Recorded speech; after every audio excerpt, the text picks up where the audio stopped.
নমস্কাৰ ফ্ৰেণ্ডছ, পুনৰ আপোনালোকৰ সন্মুখত এটা নতুন ভিডিঅ'লৈ আজি উপস্থিত হৈছোঁ। আজি আপোনালোকক দেখাব বিচাৰিছোঁ কেনেকৈ আপোনালোকে মিছন বসুন্ধৰা পৰ্টেলটোৰ জৰিয়তে অনলাইন কেনেকৈ আপোনালোকে মৃত ককা দেউতাৰ নামৰ মাটিটো আপোনালোকৰ দেউতাৰ নামত পঞ্জীয়ন কৰিব পাৰিব, অথবা আপোনালোকৰ দেউতাৰ নামৰ মাটিটো কেনেকৈ আপোনাৰ নামত পঞ্জীয়ন কৰিব পাৰিব আপোনালোকে ডিটেইলছ ভিডিঅ'টোত আপোনালোকে চাব পাৰিব। আৰু আপোনালোকক কি নথিপত্ৰ লাগিব আৰু কেনেকৈ এপ্লাই কৰিব আপোনালোকক ষ্টেপ বাই ষ্টেপ ভিডিঅ'টোত দেখুওৱা আছে। আপোনালোকে ভিডিঅ'টো শেষলৈকে চাই থাকিব। আৰু যদি আপোনালোকে ভিডিঅ'টো ভাল পায় এটা লাইক কৰি দিব, কমেণ্ট কৰি পেলাই নিশ্চয় জনাই দিব আপোনালোকে ভিডিঅ'টো কেনেকুৱা পাইছে। আৰু যদি প্ৰথমবাৰৰ কাৰণে চেনেলত আহিছে চেনেলটো ছাবস্ক্ৰাইব কৰি দিব, লগতে বেল বটনটো প্ৰেছ কৰিব, অল প্ৰেছ কৰিব, যাতে আপোনালোকে নতুন নতুন ভিডিঅ'ৰ আপডেটবিলাক পাই থাকিব পাৰে। গতিকে আজিৰ ভিডিঅ'টো আৰম্ভ কৰিছোঁ বন্ধুসকল।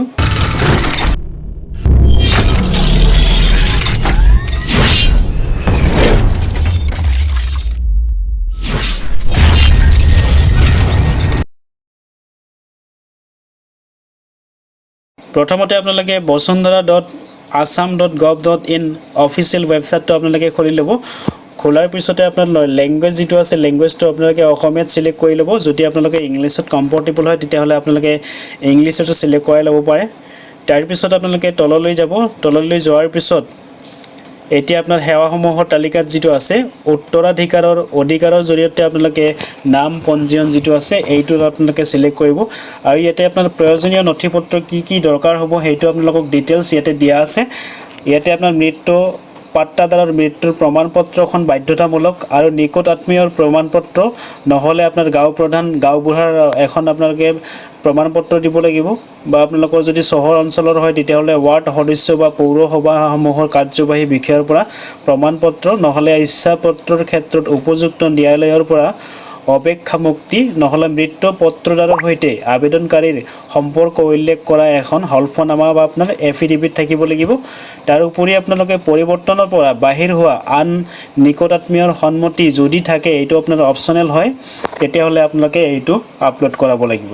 গতিকে এপ্লাই আপোনালোকে কেনেকৈ কৰিব, আপোনালোকে আবেদন কৰক এইটো অপশ্যনত ক্লিক কৰিব। আবেদন কৰক এইটো অপশ্যনত ক্লিক কৰাৰ পিছতে আপোনালোকৰ মোবাইল নম্বৰটো দি দিব, চেণ্ড অ'টিপিত ক্লিক কৰি দিব। অ'টিপিটো টাইপ কৰিবলৈ আপোনালোকে ভেৰিফাই কৰাৰ পিছত আপোনালোকৰ ডিটেইলছ আহিছে, লেণ্ড ডিটেইলছ মানে আপোনাৰ মাটিৰ ডিটেইলছখিনি আপোনাৰ আহিছে। প্ৰথমতে আপোনালোকে ইয়াতে ডিষ্ট্ৰিক্টটো চিলেক্ট কৰাই ল'ব।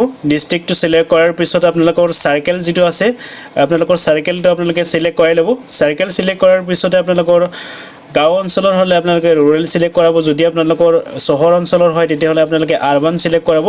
গতিকে তাৰপিছতে আপোনালোকৰ ভিলেজ গাঁওখনৰ নাম আপোনালোকে চিলেক্ট কৰাই ল'ব। চিলেক্ট কৰাৰ পিছতে আপোনালোকে ডাক নম্বৰ কিমান পৰে আপোনালোকে ডাক নম্বৰটো দি দিব।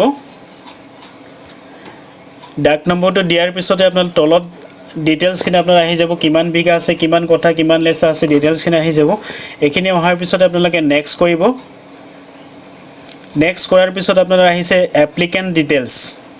এপ্লিকেণ্ট ডিটেইলছত আপোনালোকৰ পাট্টাদাৰৰ নামটো আপোনালোকে লিখিব লাগিব। তাৰপিছতে কিমান বিঘা, কিমান কঠা, কিমান লেচা আপোনালোকে লিখিব লাগিব। তাৰপিছতে আপোনালোকৰ এপ্লিকেণ্ট ডিটেইলছত ইয়াতে লিখা আছে আপোনালোকৰ যদি নামটো অলৰেডি আপোনালোকে ৰেজিষ্টাৰ আছে তেতিয়াহ'লে আপোনালোকে য়েছত ক্লিক কৰি দিব। যদি আপোনালোকৰ ডাক নম্বৰটোত আপোনাৰ নামটো অন্তৰ্ভুক্ত নাই তেতিয়াহ'লে আপোনালোকে ন' চিলেক্ট কৰি দিব। গতিকে আপোনালোকে ন' চিলেক্ট কৰি দিব। ন' চিলেক্ট কৰাৰ পিছত এতিয়া আহিছে আপোনাৰ নামটো আপোনালোকে ইংলিছত লিখিব লাগিব। প্ৰথমতে লিখাৰ পিছত তলত আপোনালোকে অসমীয়াত লিখিব।